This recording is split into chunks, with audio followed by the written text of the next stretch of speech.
Hey everybody, Spencer Kyte for Keyboard Kimura, the official MMA blog of the province. Back with another round of predictions, taking a look at the main and co-main events for UFC 179, which takes place this weekend in Rio de Janeiro, Brazil. Co-main event is a light heavyweight contest between Phil Davis and Glover Teixeira. A pair of guys coming off losses at UFC 172 in Baltimore back in April. Glover Teixeira obviously fought for the title against Jon Jones. Phil Davis came up short in a bout against Anthony Rumble Johnson, where Johnson was making his return to the UFC. This is a fight I think Phil Davis needs to win. I just don't know that there is a path to victory for him in this fight. He hasn't really progressed as a striker and in terms of his development since he had a great start to his career in the UFC, getting 5 wins over the first 13 months.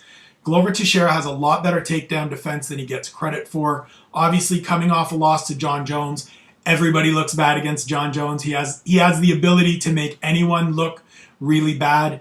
But Glover Teixeira is a very good counter striker, has a lot of power, much better takedown defense, as I said. I think Glover Teixeira gets his hand raised. I don't think he's able to stop him. Phil does a good job of sort of mitigating against damage and staying on the outside. But I don't think there's enough for him to get inside, get this fight to the ground, and really control Teixeira for 15 minutes. So I see the Brazilian getting his hand raised at home. As for the main event, it is a highly anticipated championship rematch for the featherweight title between Jose Aldo and Chad Mendes. Their first fight at UFC 142 turned on a fence grab. Mendes got around to Aldo's back, looked to scoop him and put him on the ground. Aldo grabbed a handful of cage, was able to stay up. A minute later, he blasts Mendes with a knee, celebrates out in the audience with the crazy fans that are just going bonkers. It was one of the coolest organic moments of celebration we've seen in the UFC. Unfortunately for Chad Mendes, it feels like a what could have been opportunity because he looked like he was on his way to winning that round, and who knows how things play out going forward if things don't end that way. He gets his chance to find out this time around. I'm actually going to pick the upset here. I think we're going to have a new featherweight champion. I think Mendes has developed a lot more since that first fight. We've seen his striking come along under the guidance of Dwayne Bang Ludwig, developing some power. More than anything, developing a belief in his striking.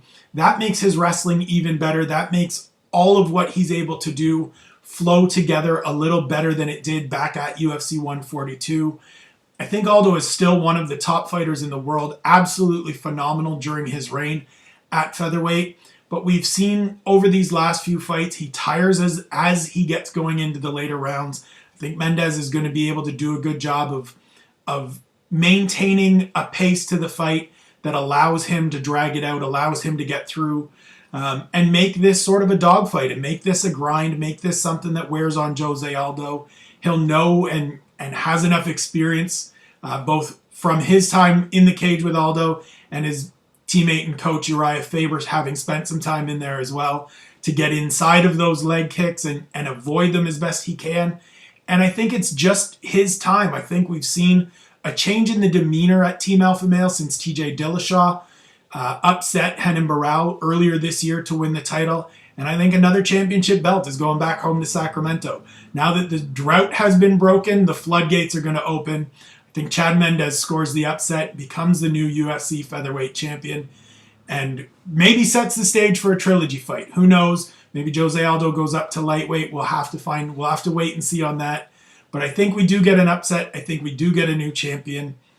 We'll find out this weekend at UFC 179, live on pay-per-view. Be sure to stay tuned to Keyboard Kimura for all your UFC news, and we'll see you again soon.